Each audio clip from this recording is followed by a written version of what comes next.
Bom dia, gente.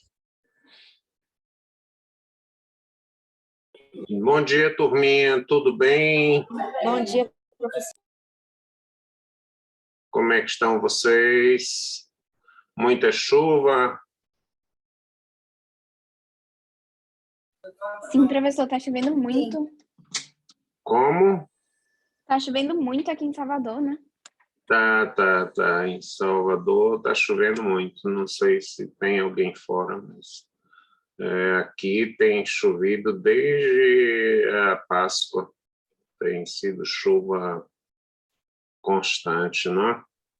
Bem, Até o sul da Bahia tem chovido bastante também, porque eu sou de lá.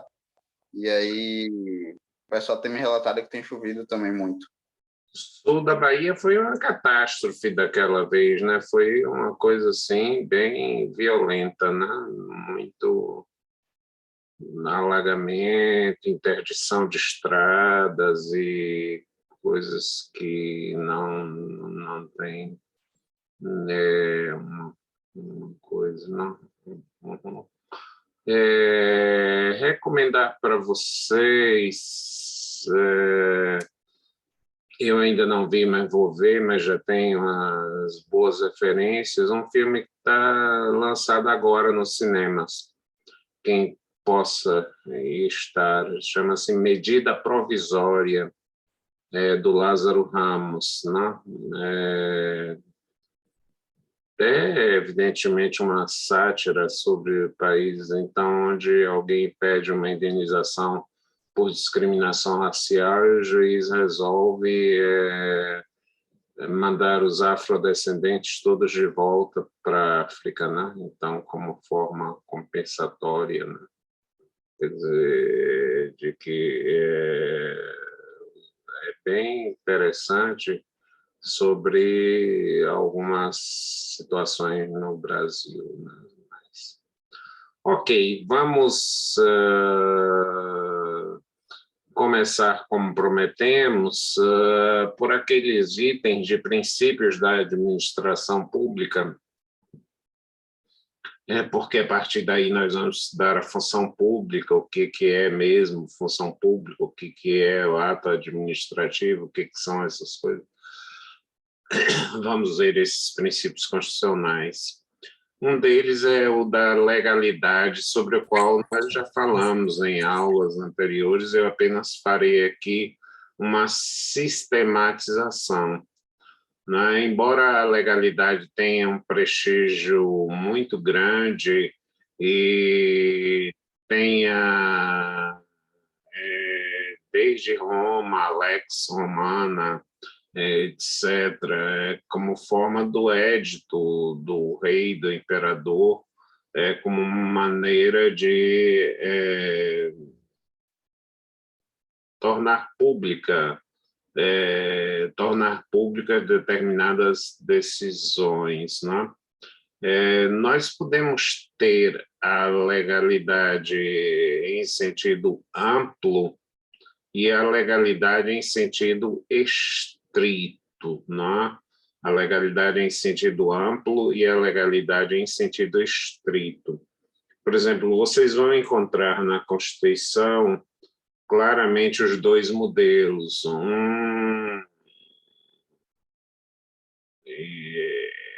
Em um momento se diz assim: ninguém é obrigado a fazer ou deixar de fazer algo senão em virtude de lei. Ninguém é obrigado a deixar de fazer ou deixar de fazer alguma coisa senão em virtude de lei. Evidentemente que essa regra envolve uma legalidade ampla, né? Não é a lei em sentido material, como nós conhecemos, aprovados por uma casa legislativa, sancionado pelo chefe do executivo, ou seja, uma lei em sentido material. Todos nós sabemos que se moramos num condomínio, estamos sujeitos à regra do condomínio. Ela não é uma lei aprovada pelas casas legislativas, mas ela é uma regra. Se você frequenta a faculdade, até uma portaria que diz, olha, as salas tais serão destinadas às turmas tais, às aulas presenciais,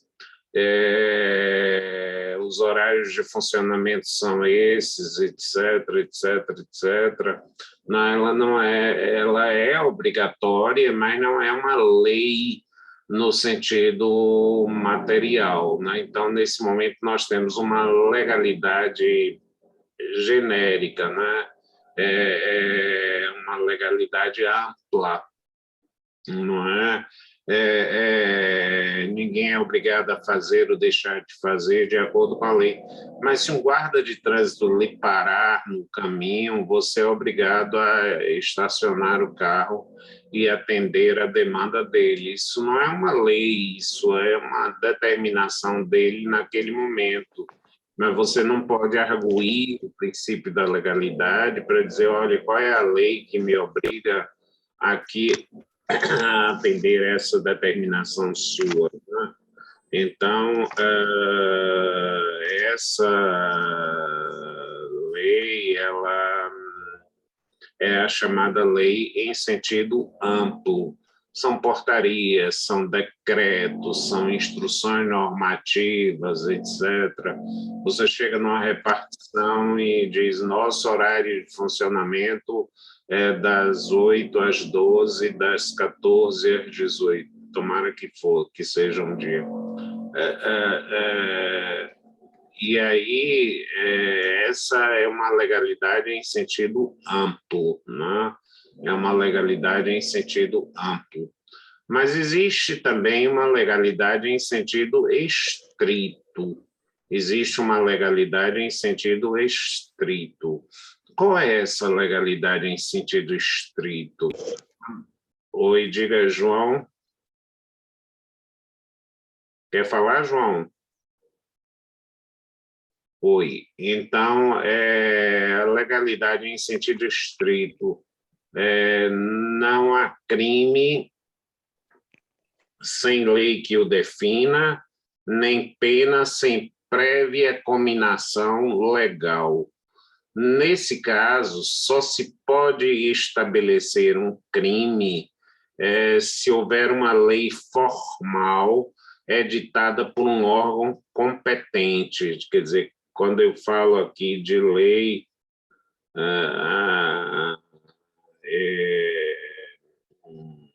quando eu falo aqui de lei, eu, na verdade, estou me referindo à lei em sentido estrito, ou seja, aquela lei aprovada pelo Congresso Nacional. Então, ninguém pode criminalizar, quer dizer, como a competência em matéria penal é da União, somente a Câmara dos Deputados pode estabelecer, ou o Senado Federal, ou os dois, melhor dizendo, né, podem estabelecer a existência de um crime. Não há crime sem lei anterior que o defina, né? Basicamente, essa adicção. Nesse sentido, nós temos a lei em sentido estrito, nós temos a lei em sentido estrito e não em sentido amplo, porque nós precisamos ter a garantia de que todos os crimes eles são previstos em lei, eles são previstos em lei. Eu tinha um professor de direito penal cujo nome está no Espaço Cultural Raul Chaves. E ele dizia uma coisa, disse, olha, a interpretação da lei ela há de ser bem literal em favor do réu, né? Bem literal em favor do réu. Você não pode fazer alargamentos, você não pode fazer expansões, analogias ou algum tipo de situação, né? Se vale aqui ou vale acolá, né? Qual é a causa disso? Então, ele dava um exemplo folclórico, que até hoje ainda é válido. Ele disse, olha, constitui contravenção penal serviço de alimentos em restaurantes, nas chamadas casas de pasto, serviço em alimentos nos restaurantes sem pagar a conta, ou seja, dar o calote, né, no restaurante. Mas aí o que ele dizia? Olha, eu vou dar um conselho a vocês. E Raul era muito brincalhão, disse, encham a cara, mas não peçam tira-gosto, porque como a lei é, na verdade, estrita, você não se serviu de nenhum alimento, né? Então, você só bebeu. E é incrível que isso é verdadeiro, né? Se você tomar cerveja à vontade, caipirosca, vodka, uísque, o que seja, e não pedir nenhum tira-gosto e depois tchau, tchau, amigo. Como assim? Não, não vou pagar a conta, não.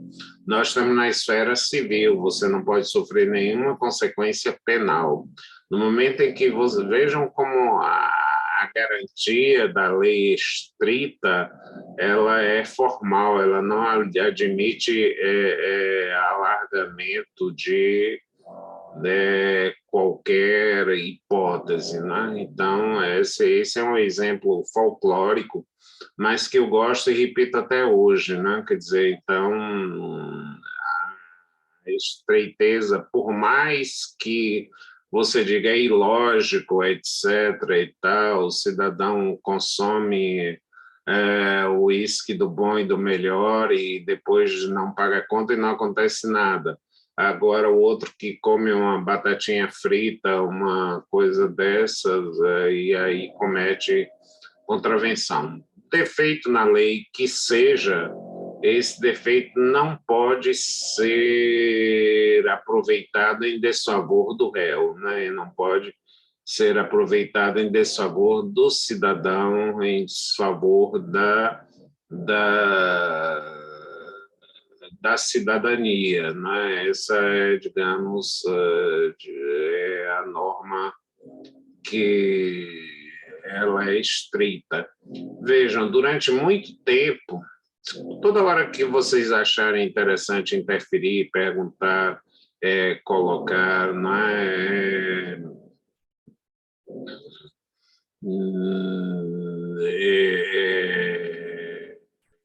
Alguma coisa, fiquem à vontade, tá?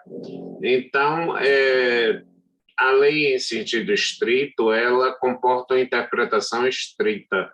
Por exemplo, durante muito tempo, foi preciso uma reivindicação das companhias distribuidoras de energia elétrica para que se criasse um parágrafo dizendo incide também em furto a subtração de energia elétrica.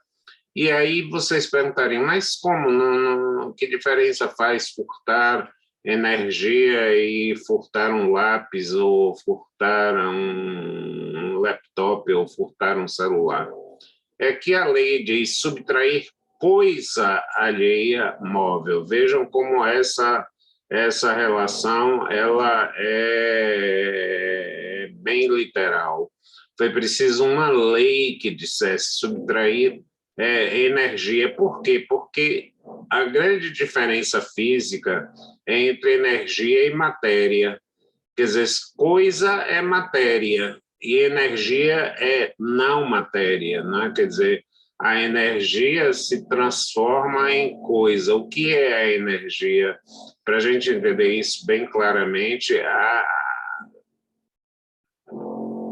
a energia densificada, tornada densa, tornada compacta, ela se torna coisa, ela se torna matéria, né? Quer dizer, então, matéria e energia são dois estados da natureza, né? Dois estados na natureza. Você chegou à conclusão de que se nós atingirmos uma velocidade superior à da luz,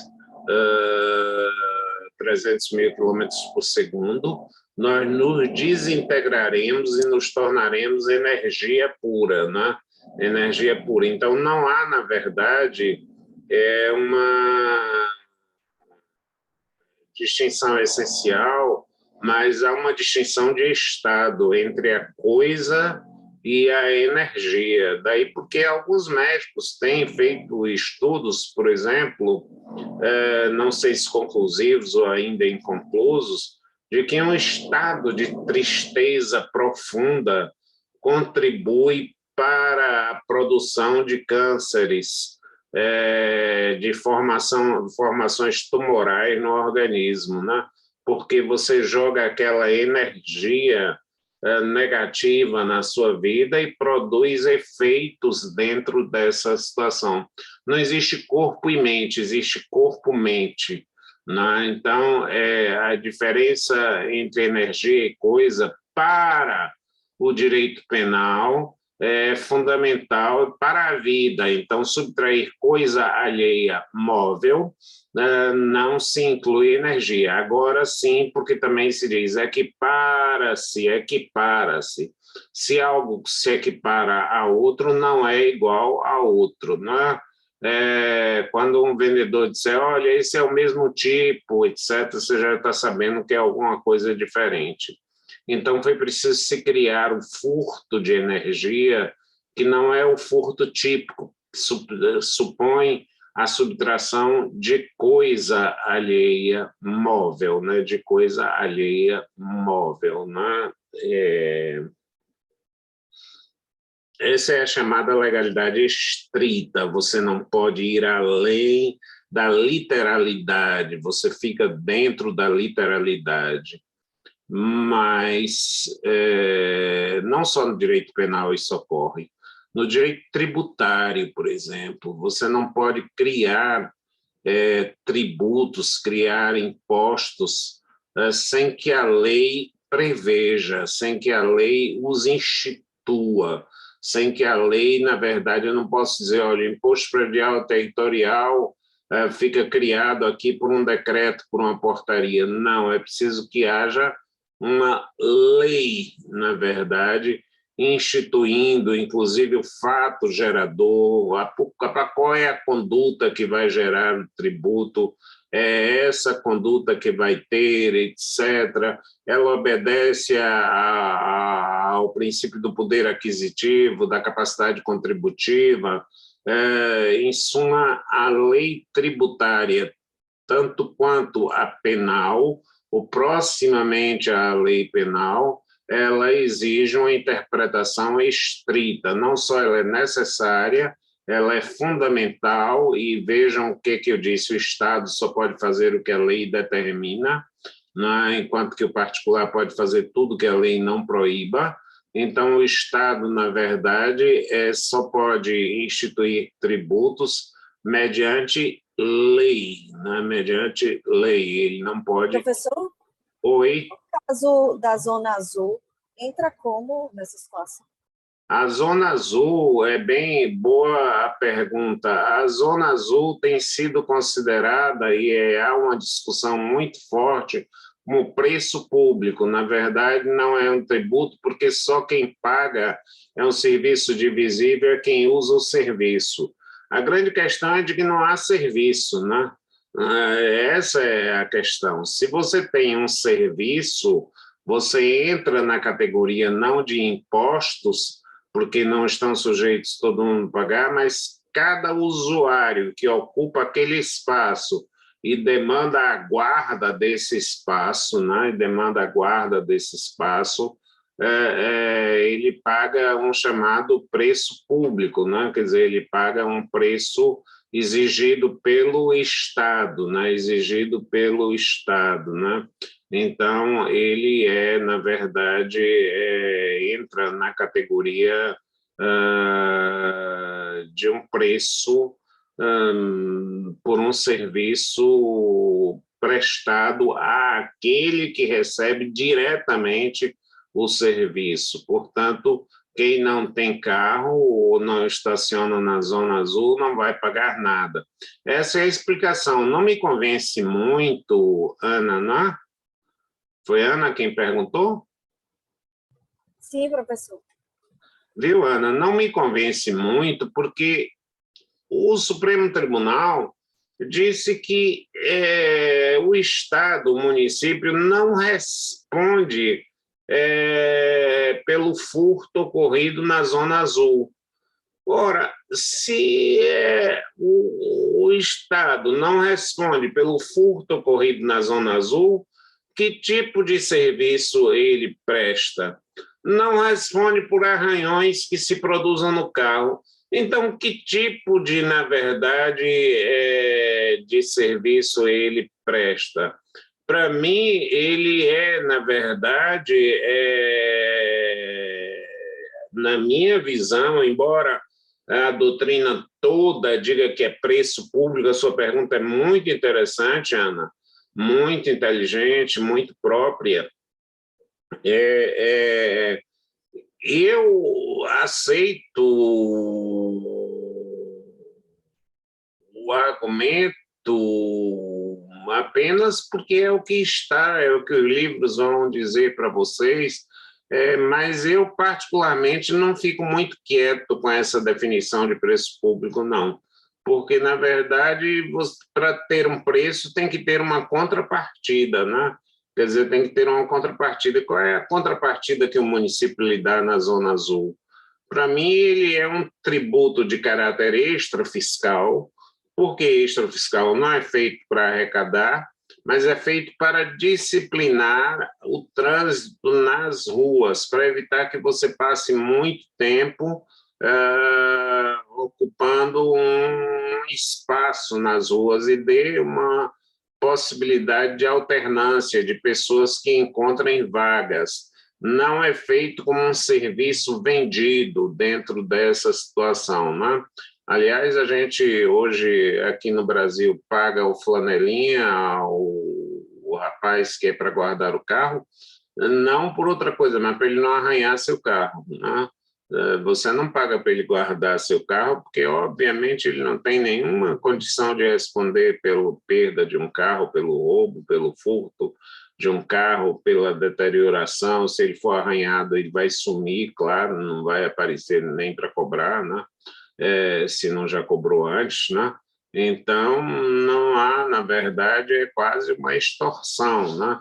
Você paga para que ele não destrua seu carro, para que ele não fure o pneu de raiva. Aí esse camarada não me deu. Então, eu pago sempre, não para que ele proteja meu carro, mas para que ele não destrua meu carro, né? Então, eu concordo com você, é uma situação híbrida, não é? Ainda bem que as ciências naturais têm algumas coisas assim também, né? Os protozoários, sei lá o quê, desculpem se tiver cometido algum equívoco, não são animais nem vegetais, né? São uma forma híbrida, né? Então, o preço público é uma zona bem cinzenta mesmo, porque eu não consigo enxergar qualquer contrapartida do município pelo valor cobrado pelo uso daquele espaço, né? Pelo valor cobrado pelo uso daquele espaço. E esse uso, inclusive, é limitado, né? Esse uso é, inclusive, limitado. E você paga uma multa, uma multa grande, se você não tiver colocado o comprovante ali de que você pagou o valor. Então, ele está classificado, ele está concebido como preço público, mas, para mim, na verdade, ele é um tributo e dependeria de lei instituída, quer dizer, então é um tributo que poderia ser sobre a modalidade de taxa e não de imposto, quer dizer, os tributos são taxas, impostos e contribuições de melhoria, né? E são mascarados como preço público, né? Mascarados como um preço que você cobra sem que haja, na verdade, algum serviço. Se eu estiver enganado, evidentemente que essa é uma área bem tributária, mas se vocês pensarem de modo contrário, fiquem bem à vontade, né? O que vocês acham? Preço público é preço mesmo? Qual é a contrapartida que o município lhe dá?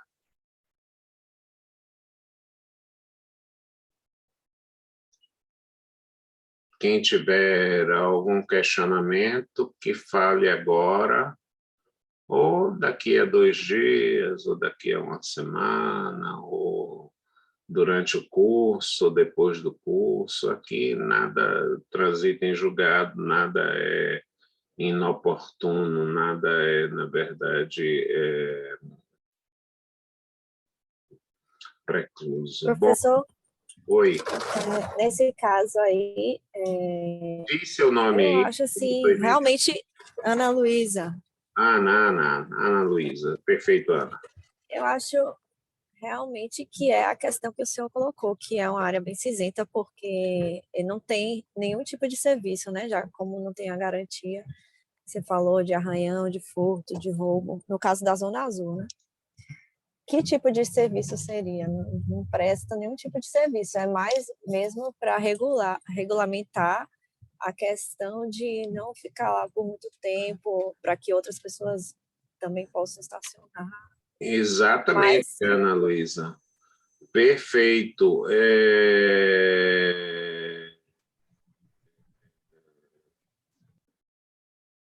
Aqui nós temos, viu, Ana? Tem algumas colocações aqui.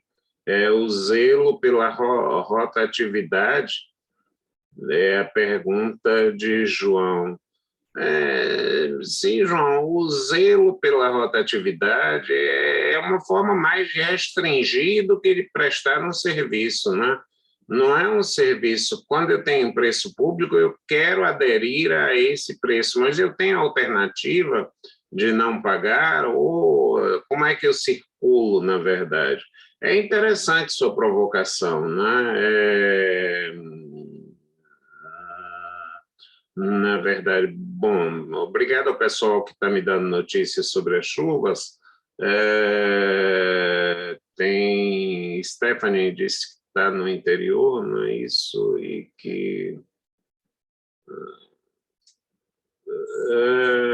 aqui no interior também está chovendo muito, né, Stephanie? Bom, então, João, na verdade, João Batista também diz assim, não, professor, não sei, não, acho que deve ser a chuva. Chovendo muito no Recôncavo, ele diz, não, professor, não sei se é sobre a chuva. João Batista, você pode esclarecer. Então, o zelo pela rotatividade é, digamos, uma medida restritiva e não uma medida de serviço, né? É uma medida restritiva, como, por exemplo, o zelo pela velocidade adequada importa numa medida restritiva, e você tem as multas criadas pelo Conselho Nacional de Trânsito. Vejam que é uma lei que cria, na verdade, a multa, né, por você ultrapassar. Não é feita para arrecadar, ou não deveria ser feita para arrecadar. Gente, me deem só um segundinho para atender aqui uma ligação. Alô? Sim.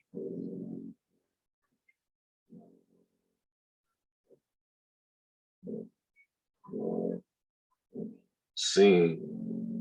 Tudo.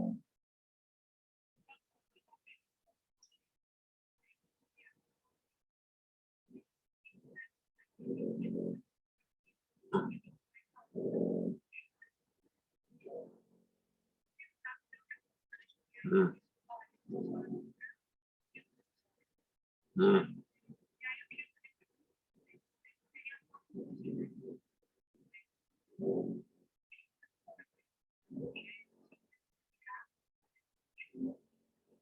Deixa um telefone para contato que eu retorno para você, tá certo? Eu estou dando uma aula, viu? E aí, tá certo, Marcela? Viu? Mande o WhatsApp, mande sim, viu? Tá bom? Tá certo, ok, tá bom. Tá.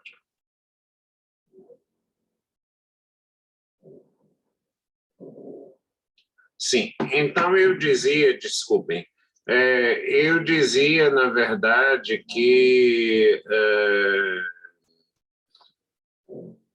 em dado momento, você tem que ter muito cuidado. Por quê? Porque um juiz da Suprema Corte Americana usou uma frase, eu gosto de transcrevê-la ou de reproduzi-la na língua original, porque ela, e depois eu traduzo para vocês, the power to tax involves the power to destroy. O poder de tributar envolve o poder de destruir. Olha essa sensibilidade. O poder de tributar envolve o poder de destruir. E a Revolução Inglesa foi feita sob o pretexto do aumento do imposto sobre o chá, que era uma bebida altamente consumida, e a Inglaterra, o Reino Unido, mandou tributar o chá para aquelas colônias inglesas que estavam na América, né? E aí houve o grande movimento No Taxation Without Representation. Nenhum tributo sem representação. Nós precisamos ser ouvidos primeiro, nós precisamos participar da legislação, porque, na verdade, hoje vocês vão encontrar, por exemplo, na Constituição, nenhum tributo será cobrado com efeito de confisco. Ou seja, eu não posso tributar alguma coisa a ponto de esvaziar a propriedade e torná-la impraticável, né? Quer dizer, o tributo com efeito confiscatório é uma proteção a essa regra de que o poder de tributar envolve o poder de destruir, né? Envolve o poder de destruir. Essa questão é bem semelhante ao que ocorre no direito penal, que você não permite alargamentos para proteção do cidadão. Aqui também é o mesmo cidadão protegido, né? Quer dizer, é uma garantia que o Estado dá ao cidadão, que o Estado de Direito dá ao cidadão, de protegê-lo em relação a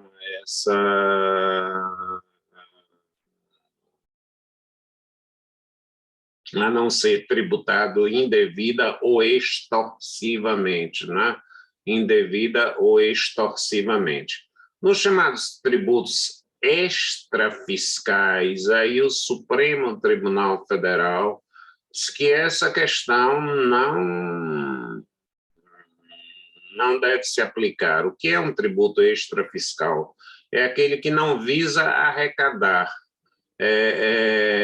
Então, ele pode ser estabelecido. Vamos imaginar, se eu imponho um tributo de 100% sobre o cigarro, não quer dizer que eu esteja confiscando o cigarro, eu estou apenas inibindo, ele tem o efeito inibitório do uso do tabaco, do uso do fumo, né? Os tributos são fiscais, quando visam manter o fisco, a fazenda pública, né? Nós vimos que o fisco é uma palavra que vem de origem alemã, né? E, em dado momento, você tem tributos que visam inibir determinada prática. Então, por exemplo, para mim, a Zona Azul é um tributo que visa inibir o uso abusivo do trânsito, né? Perdão, das áreas públicas, das ruas, né? Então, para mim, ele se enquadraria na categoria de tributo, se não de preço público. Mas a doutrina majoritária, concurso da OAB, preço público é a resposta, tá? É preço público. Eu faço essa ressalva para vocês, para não gerar alguma coisa. Eu tenho um fato que hoje é folclórico. O primeiro dinheiro que eu ganhei de honorário de advogado, aqui em Salvador, decorreu de uma situação bem interessante. Imaginem, eu trabalhava no escritório de um professor de direito administrativo, professor João Santos Sé, professor de direito administrativo. E ele aí não tinha interesse, eu estava recém-formado. Ele disse, atenda aí esse pessoal. E eram 3 donos de empresas funerárias. E só nós ouvimos falar que no Rio Grande do Sul alguém ganhou uma questão para não pagar o imposto, o ISTR, que era o Imposto sobre Transportes de Bens, Pessoas e Mercadorias. Era um imposto criado, foi abolido depois, né, para não criar. Eu disse, bom, eu vou examinar o assunto para mim é novo, e terminei buscando o precedente, óbvio que eles me ajudaram, disseram que tinha um caso no Rio Grande do Sul, e a ideia era a seguinte, como o defunto não poderia ser considerado nem pessoa, nem mercadoria, né? Ele não poderia, não incidia na base de cálculo, né? Quer dizer, então, dado o princípio da legalidade tributária, ele não incidia na base de cálculo, né? Ele não incidia na base de cálculo, né? E nós ganhamos, né? Nós ganhamos com esse dinheiro. Eu comprei uma máquina de escrever elétrica moderna, não era nada de computador, gente, mas eu comprei uma máquina de escrever elétrica, né? Vocês viram que eu não cobrava tão caro, não. Deu só para comprar uma máquina de escrever, e o pessoal saiu feliz da vida que as funerárias não pagaram mais o imposto, porque o cadáver que elas transportavam nem era pessoa, nem era mercadoria, nem muito menos bem, no sentido amplo, só porque a lei, na verdade, não se referiu a esse tipo de coisa. Então, é o princípio da legalidade estrita. Tudo isso não é novidade, gente. Vocês vão encontrar em qualquer situação, em qualquer lugar, em qualquer momento, não é? Vocês vão encontrar. A grande questão é a seguinte: relembre uma coisa do ensino médio: condição necessária, mas não suficiente. Alguém lembra dessa expressão, condição necessária, mas não suficiente? Alguém lembra disso, que é uma condição necessária, mas não suficiente? Ou seja, para que haja crime, para que haja tributo, é condição necessária a lei, mas não suficiente. O que o Supremo disse, por exemplo, quando alguém pichou um asfalto, um homem para ganhar R$50, pichou o nome de um candidato no asfalto, que é crime eleitoral, tipicamente previsto em crime, como crime eleitoral. O Supremo disse o seguinte: olha, esse homem que ganhou R$50, ele nem sequer tinha consciência, aí ele quebra o paradigma de que a ninguém é dada a ignorância da lei. Ele disse, não é razoável que esse homem estivesse imaginando que podia ir para a cadeia com um crime eleitoral e com uma pena tão pesada por ter pegado uma tinta barata e colocado no asfalto para ganhar R$50. Então, a lei define como crime, define, mas ela precisa também ser proporcional. A proporcionalidade é um postulado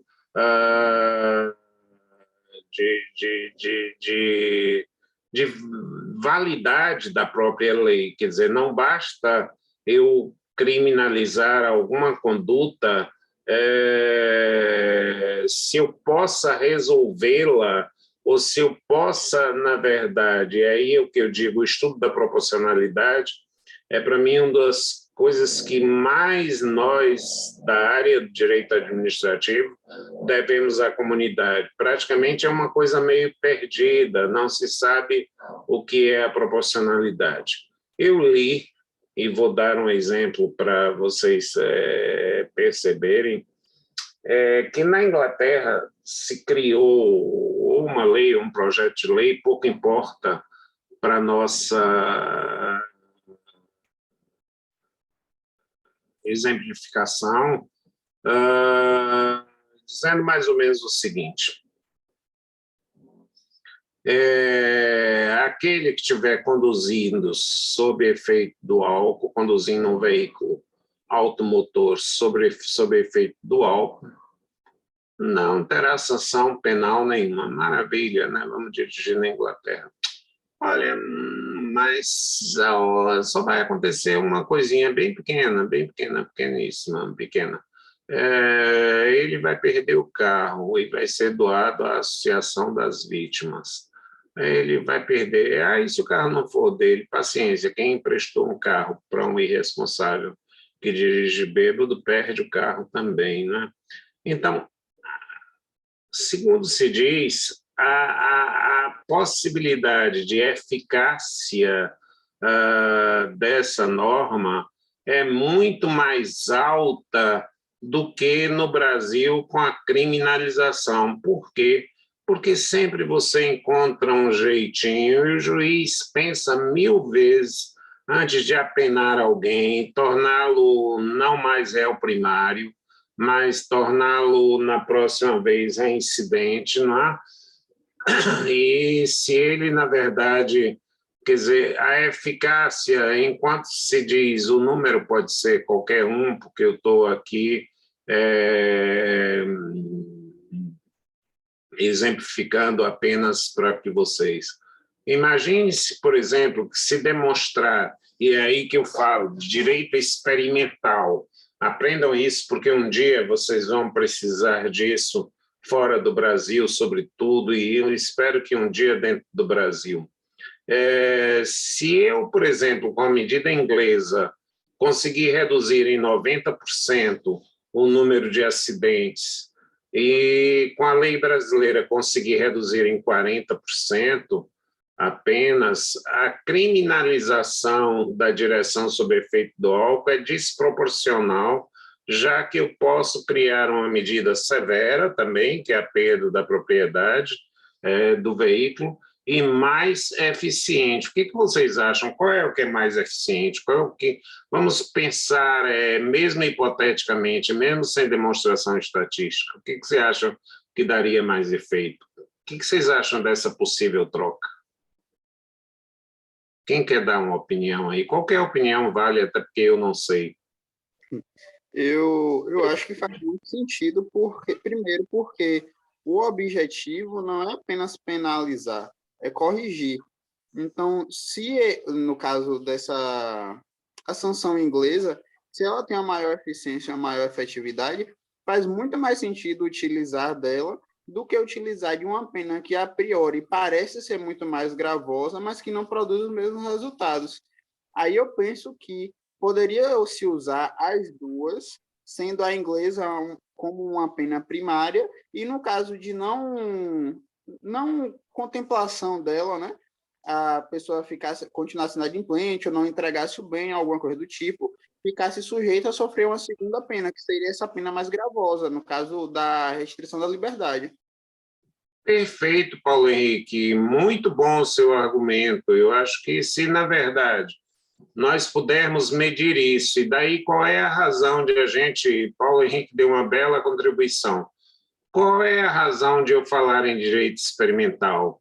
Que tal se fazer não uma experiência mais gravosa, mas a menos gravosa? Olha, vamos restringir aqui na área de Salvador exclusivamente, não haverá o crime, aqui será a perda do veículo, e vamos comparar com a área do Recife, que está aqui próximo. Não comparei com Aracaju, porque é uma cidadezinha menor já, mas de um porte semelhante ao de Recife, ou de Fortaleza, etc. Então, se a gente estabelecer comparativamente, verificar que os efeitos na redução da alcoolemia, da prática do ato, são maiores, aí nós poderíamos dizer, olha, mas se não deu efeitos, mesmo a perda do carro, O camarada é multimilionário ou milionário, se bem que quanto mais milionário ele for, mais ele estará apegado ao carro, né? Ele provavelmente vai se importar, sim, com a perda do carro. E nós temos ainda um dado cultural brasileiro. Você pode dizer, meu carro foi furtado, né? Os ladrões aqui estão uma coisa terrível, levaram meu carro, e não precisa nem dar desculpas a ninguém, né? Fica mais fácil, porque na Inglaterra é difícil você explicar que alguém furtou seu carro, né? Então, mas aqui é bem mais fácil, Paulo Henrique. Então, se você dissesse, olha, secundariamente, você poderia ser, se ele já não é mais primário, se ele já, na verdade, está reincidindo na mesma prática, aí, bom, meu amigo, vamos ver alguma coisa que dê mais resultado para essa coisa. Então, Paulo, isso mostra uma coisa, um estudo que nunca se fez. Veja o que é a importância da proporcionalidade. A proporcionalidade é a guardiã da lei, não é? João Batista, voltando àquela questão do preço público do tributo, pergunta se seria o zelo pela rotatividade. Sim, o zelo pela rotatividade, com certeza, boa observação, mas com restrição. Então, voltando aqui a essa questão, nós temos que saber qual é a relação custo-benefício. Qual é a relação, ou seja, se eu posso não estigmatizar a vida do cidadão, você já foi condenado criminalmente por ter, na verdade, dirigido embriagado, e aí você já fecha as portas dele para o emprego, você o leva de volta à criminalidade, já que não tem um trabalho, você vai direto para a criminalidade.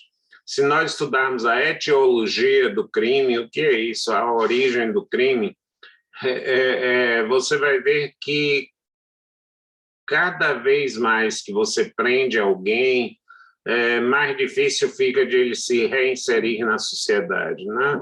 Olha, eu fui preso por furto, e eu não quero esse cara trabalhando comigo, não. No departamento financeiro, então, Deus me livre.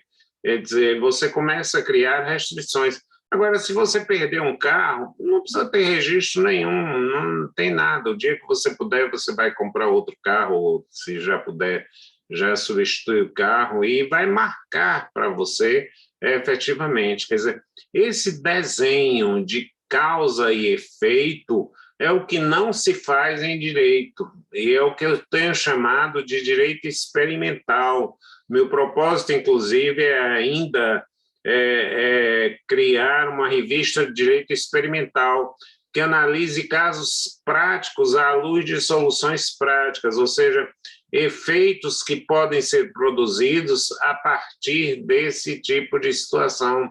Às vezes a lei penal é tão excessiva, tão agressora, que ela deixa de ser aplicada. Um juiz federal, por exemplo, disse, eu deixei prescrever de propósito, volta você, Paulo Henrique, em um segundinho. Eu deixei prescrever de propósito um crime ambiental porque o cidadão estava com 3 periquitos vendendo na estrada. Mas eu vou mandar esse homem para a cadeia porque o crime é inafiançável, crime ambiental, e deixar a família dele morrer de fome, se ele precisava estar no sol quente, numa estrada, para vender 3 periquitos, alguma coisa estaria, não seria o Estado quem teria que verificar em que situação ele se encontra, qual é o estado de miserabilidade dele, para se arriscar a ganhar um pouquinho de dinheiro no dia inteiro fazendo esse tipo de coisa. Será que haveria proporcionalidade? Então, o juiz tenderia, na verdade, a tornar essa norma ineficaz. Quer dizer, quantas pessoas podem ser ditas como condenadas por vender animais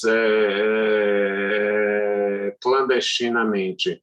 Eu acredito que o número seja muito pequeno, mas é preciso, então, encontrar-se a fórmula de preservar a fauna, e a fórmula penal não está dando conta dela.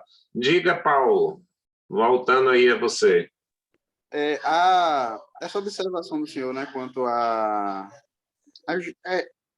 o senhor repete para mim o que é experimental? Não, eu estava querendo... o direito experimental seria um direito consagrado ou extraído da indução, ou seja, a partir de inúmeros casos e de que soluções foram adotadas, qual é a melhor solução a ser dada num determinado encontro. Então, isso seria um direito experimental, ou seja, quais são as causas de experimentação. Em dado momento, você pode, na verdade, fazer a experimentação. A Corte Europeia, por exemplo, teve o seguinte caso. Pelo Tratado de Roma, as pessoas às vezes dizem que eu sou longo, mas é que os temas não são tão simples quanto às vezes aparecem. Provavelmente vocês já ouviram falar do princípio da legalidade e passaram batido, e eu já ouvi um professor dizendo, o princípio da legalidade é uma coisa que a gente fala em 5 minutos e vai embora e pronto, passa adiante, é a base de todo o sistema, tal. Então, quando eu falo na experimentalidade, por exemplo, eu evoco um caso da Corte Europeia, onde o Tratado de Roma proíbe, que é um dos tratados básicos da União Europeia, proíbe, na verdade, os subsídios de produtos.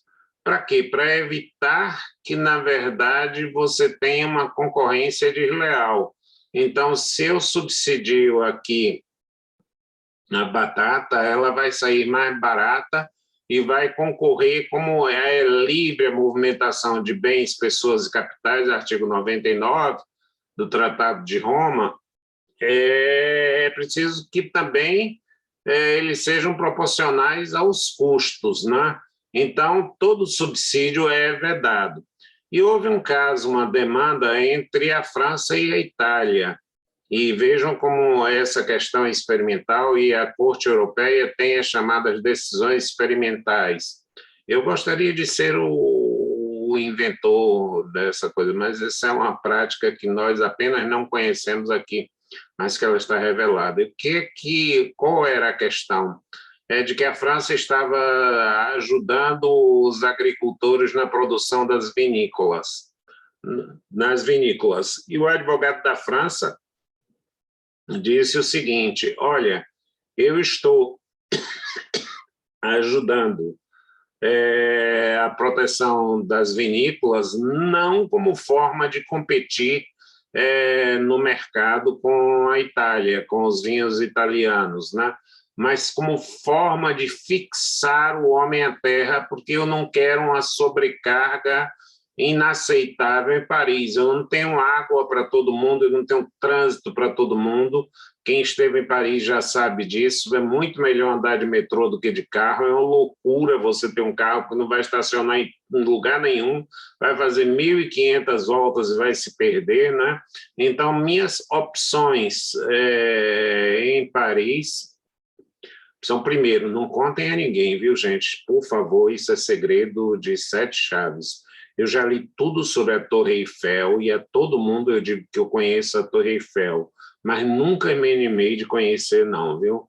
Nunca me animei de conhecer não, porque eu olho assim, vejo aquele monte de ferro ali e digo, olha, não me dá vontade, não me dá apetite de ver a Torre Eiffel. Por isso que eu estudei engenheiro Eiffel, que fez isso, etc., até o número de suicídios que já se praticaram na Torre Eiffel. Mas eu não conheço a Torre Eiffel, mas para todos os efeitos eu conheço, tá? Para todos os efeitos eu conheço. Então, a Corte Europeia decidiu o quê? Voltando ao parênteses. Prove que você não está subsidiando para entrar no mercado, que isso é uma política urbanística e não uma política comercial. Eu lhe dou 2 anos para você mostrar que essa política, na verdade, resolveu, e aí nós criaremos mecanismos compensatórios de equalização no exterior, e você vai ter que me provar que o número de pessoas não migrou para a capital, né? Não migrou para a chamada Cidade Luz. Cuidado, Cidade Luz não é porque ela tenha iluminação boa, não. É por causa do iluminismo, das pessoas que, na verdade, dos grandes filósofos, dos teóricos que criaram o chamado movimento iluminista, né? Então, essa experimentalidade, não sei se você capta, Paulo Henrique, e eu vou lhe dar a palavra porque você está pedindo, tem uma mãozinha amarela, eu aprendi agora como a gente faz, se vocês quiserem também aprender, é fácil, né? Vocês, aí a gente sabe quem quer usar da palavra. Vá lá, Paulo Henrique, diga aí o que que você queria, o que que você quer colocar objetivamente.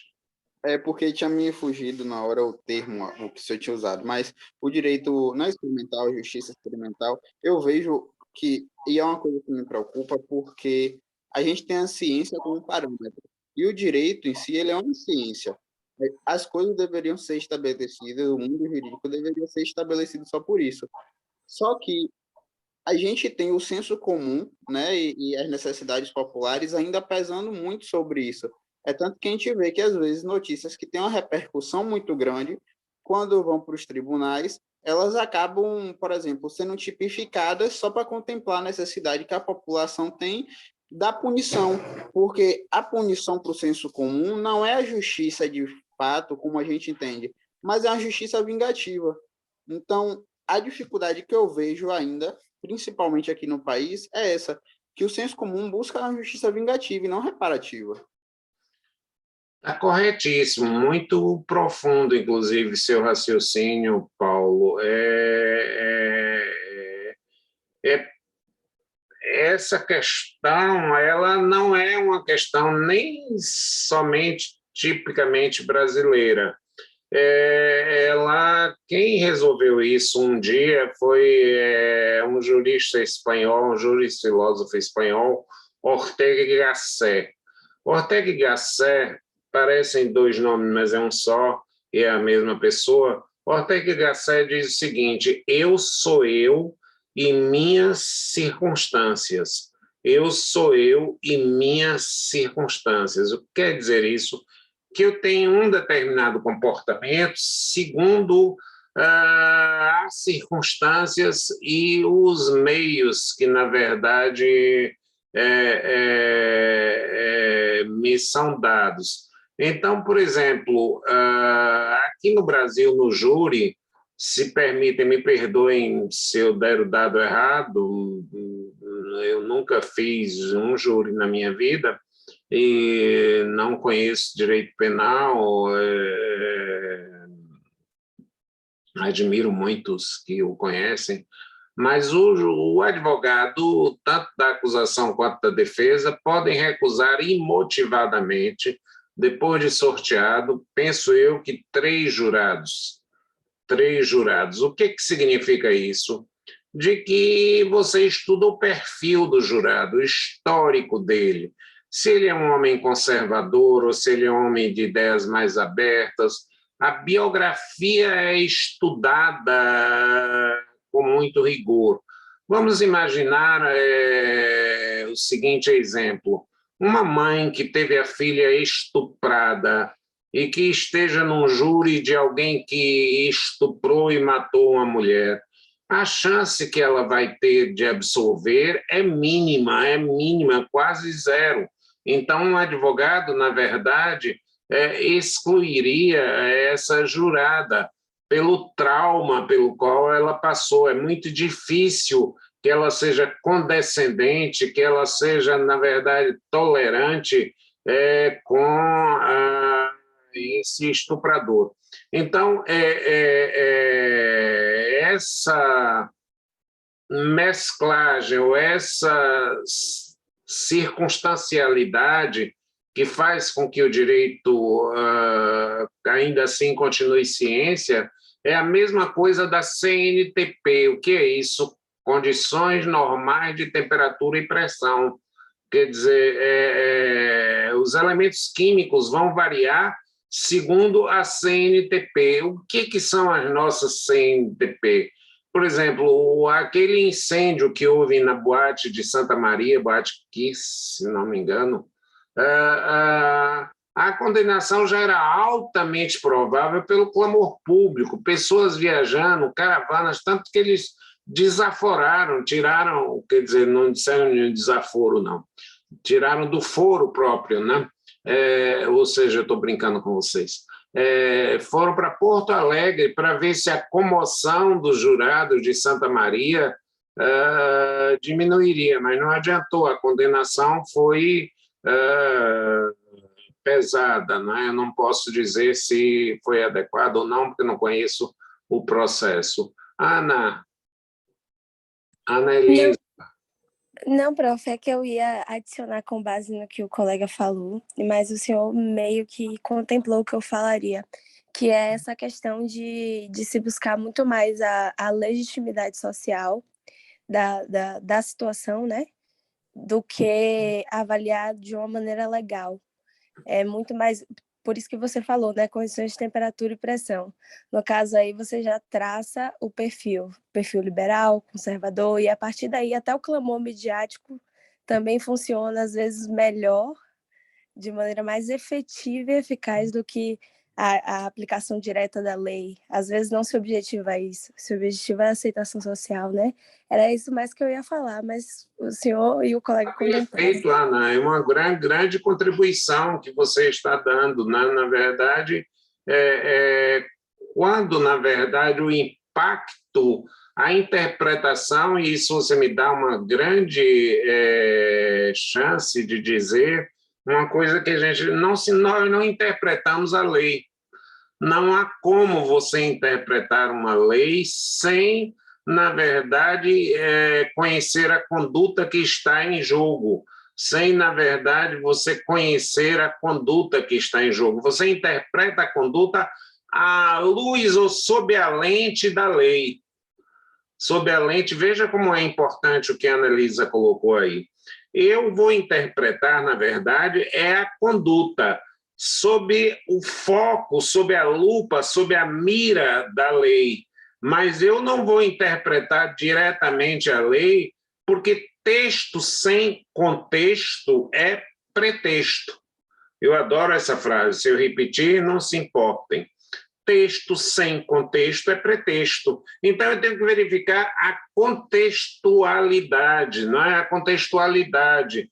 No mito das cavernas, vocês vão encontrar um fato onde pessoas que ficam presas numa caverna e decidem que faltam alimentos e vão matar uma pessoa para se alimentarem dela. Isso, na verdade, abstratamente, seria um homicídio. Você estaria num país onde haveria o homicídio. Mas, naquela situação, nós temos que olhar com outro grau de tolerância, né? Quer dizer, é uma estratégia de sobrevivência, né? Em dados momentos e em dadas situações, a circunstancialidade chega ao ponto de ser desnecessária.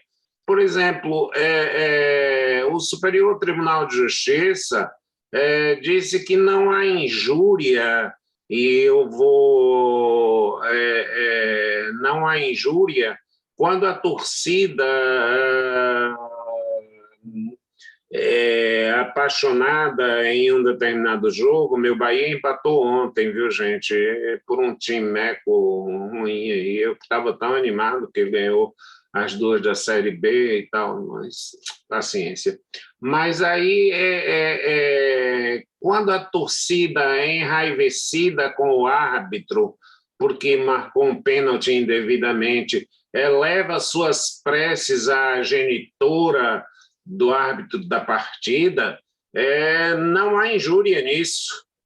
Não há, na verdade, crime contra a honra, porque naquele calor ninguém estava sequer lembrando da mãe do árbitro, para dizer que ele era filho da santa não é? Isso está numa música do Chico Buarque.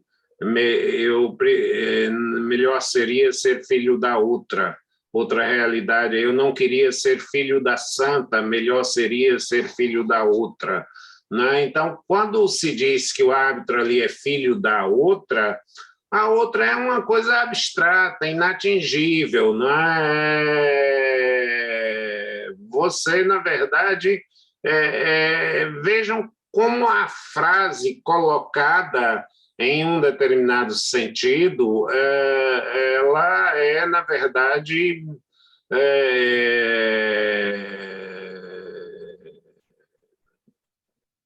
completamente alterada no seu conceito. O que faz, o que diferencia um ato de amor, de paixão, de afeto, de sei lá o quê, e que torna o que diferencia um beijo na boca de essa mostra de afeto ou de importunamento sexual? O consentimento dos envolvidos. Então, você vai interpretar se esse consentimento dos envolvidos estava presente ou não. Tentem pensar agora que você vai interpretar a conduta sob a forma, ou a partir, sim, da lei, mas a interpretação, o objeto da sua interpretação é o comportamento humano, como objeto do psicólogo é o comportamento humano. Eu estou, na verdade, vou fazer o meu concurso titular, eu sou professor associado, e estou trabalhando exatamente com essa coisa e estudando, sabe o quê? Behaviorismo, ou seja, as expectativas de comportamento e aí trazendo isso para a aplicação da norma, quer dizer, qual é o efeito psicológico que eu, na verdade, posso trazer dentro de determinada situação? Qual é o efeito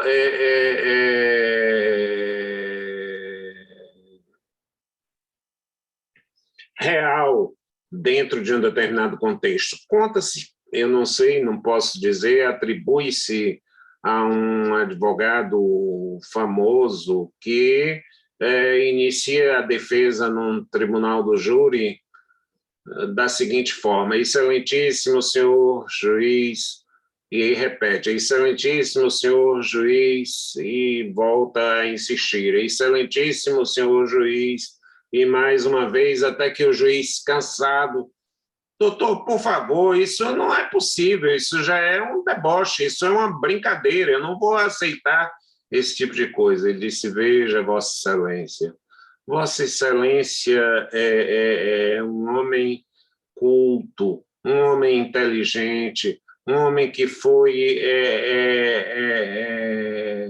formado numa universidade e se ofende, se exaspera porque eu lhe dou um tratamento dignificante e eu repito.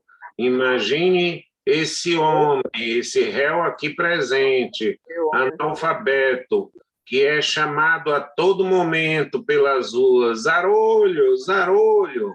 Eu não derrubei não na hora que eu peguei. Eu ainda botei ele em pé. Ainda botei ele em pé. Paulo, olha, seu áudio está aberto. Seu áudio está Paulo, se tiver ouvido, seu áudio está aberto. Desculpa, gente. Nada, tranquilo. Ainda bem que não teve nada tão impublicável. Então, na verdade,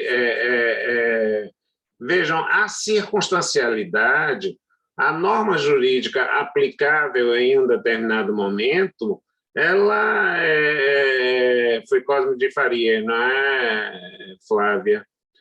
Atribui-se a Cosme de Farias, que era na verdade,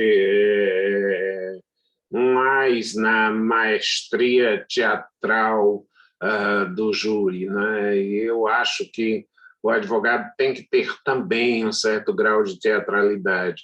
Por exemplo, eu admito a aula virtual, sim, mas eu não consigo imaginar o júri virtual. Né? É preciso muita interação, muito sentimento em jogo, na verdade, para essa situação. Agradeço a Flávia por ter me lembrado quem era o advogado. Eu, às vezes, sou muito ruim desses nomes e tal. Cosme de Farias tem a foto no salão do júri, né? E nem bacharel em direito era o que se chamava naquela época de rábula, né? E defendia, na verdade, todas as pessoas. Mas, então, a lei ela depende do contexto. Ela pode, na verdade, ser vista por um lado e depois ser vista por outro, não é? Quer dizer, eu gosto sempre do caso alemão, onde se questionou, porque a Constituição alemã protege os animais, se questionou que animais vendidos por reembolso postal, lá é comum, vendidos por trem, gatinhos, coelhos, sei lá, o que, cachorros, em suma, animais permitidos, né? Que passavam fomes, maus tratos, etc. E o que ele, para conhecer e interpretar se aquela conduta era agressora da norma constitucional que protegia os animais, ele mandou para o Departamento de Estatística. O Departamento de Estatística concluiu que os animais permaneciam na estação por 38 minutos. E eles calcularam a duração média das viagens e verificaram que os bichinhos não ficavam com fome. E por que na verdade, o Departamento de Estatística foi? Quem era o público que ia receber os bichinhos? Eram crianças, adolescentes no máximo. Não é? Então, eles tinham aquela sofreguidão, aquela ansiedade em receber seu animal e chegavam antes do trem chegar, né? Então, queriam receber seus animaizinhos logo, logo. E aí, o que é que a Suprema Corte diz? Olha que frase bonita. Enquanto os trens na Alemanha forem pontuais, não há inconstitucionalidade na venda por reembolso postal de animais.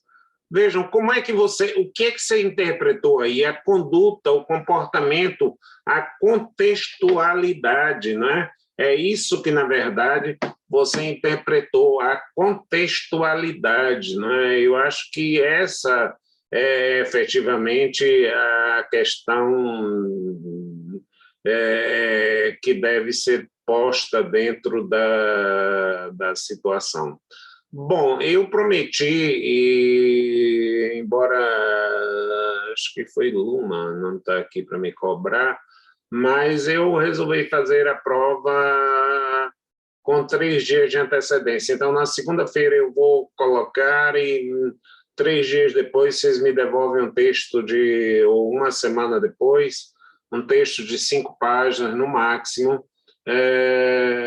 interpretando e respondendo algumas questões. Claro que vocês podem, na verdade, consultar o que bem quiserem. Qualquer profissional responsável consulta. Quer dizer, eu tinha vontade de dizer assim na colação de grau, seja-lhe dado agora o direito de pescar, porque se você, na verdade, fizer uma petição sem consultar nada, você é um irresponsável. Por que aqui eu vou querer a memória de vocês? Eu quero o raciocínio de vocês percebendo sobre essa coisa. Talvez até algum de vocês digam a aula serão 2 as provas, também no mesmo estilo, viu? Também no mesmo estilo. A gente fará uma no último dia de aula. A gente fará um segundo texto também pré-avisado e aí com um prazozinho maior no último dia de aula, tá? Então, eu admito até que vocês digam, olha, a aula é chata, é monótona, é uma coisa ou outra, mas a única pretensão que eu tenho aqui é provocar vocês, é trazer dúvidas e não certezas, é mostrar um certo grau de mergulho nas situações sem aceitar não demonstradamente as situações. Eu vou ver se mando para vocês um artigo que eu toco nessa questão do direito experimental, da possibilidade de fazermos experiências. Só uma palavrinha para finalizar esse encontro. Vejam, se vocês aceitarem que a lei é um remédio social, todo remédio é testado, né? As vacinas tiveram a primeira etapa, a segunda etapa, a terceira etapa, para deixarem de ser experimentais, e ainda hoje se diz que elas são experimentais, né? E por que as leis não são testadas? Vamos fazer num grupo pequeno e ver que efeitos elas produzem? Vamos fazer depois ampliar os efeitos dela para ver em que situação elas fazem? Ou vamos aproveitar as experiências de outro mundo e tal? O sujeito diz assim, é preciso liberar tal prática ou não é preciso liberar tal prática? Ou como é que, na verdade, não vamos perder a experiência, nem fazer um direito nacionalizado. Ou seja, você quer perguntar a alguém se deve liberar a maconha? Estude, por exemplo, os vários estados americanos, quais são os prós, quais são os contras, quais são as situações que levaram a isso. Não pode ser uma resposta de leigo, porque senão a gente perde toda a credibilidade em qualquer estudo. Vejam bem, um dos princípios científicos é da repetibilidade. A repetibilidade significa que você deve permitir a alguém que percorra o seu mesmo caminho e que chegue ou não ao mesmo lugar onde você chegou, que chegue ou não ao mesmo lugar onde você chegou. Essa é muito importante. Tenham uma feliz semana, que venha um sol, temos uma quinta-feira para vocês descansarem, né? E provavelmente alguns vão emendar com a sexta. Eu quero mais uma vez agradecer a vocês, dizer a vocês da minha alegria de estar aqui com vocês, do meu afeto por vocês. A sala de aula, para mim, é meu ponto de vivificação, de alegria, de convívio, de contágio. Mesmo que virtualmente a gente se sente muito feliz em estar aqui agora com vocês. Obrigado e até a próxima. Obrigada pela aula. Obrigada, professor. Tchau, tchau. Obrigada, professor. Obrigado a vocês. Muito obrigado pela atenção. Obrigado pela participação também dos que tiveram. E a gente continua. Desculpem pelas falhas.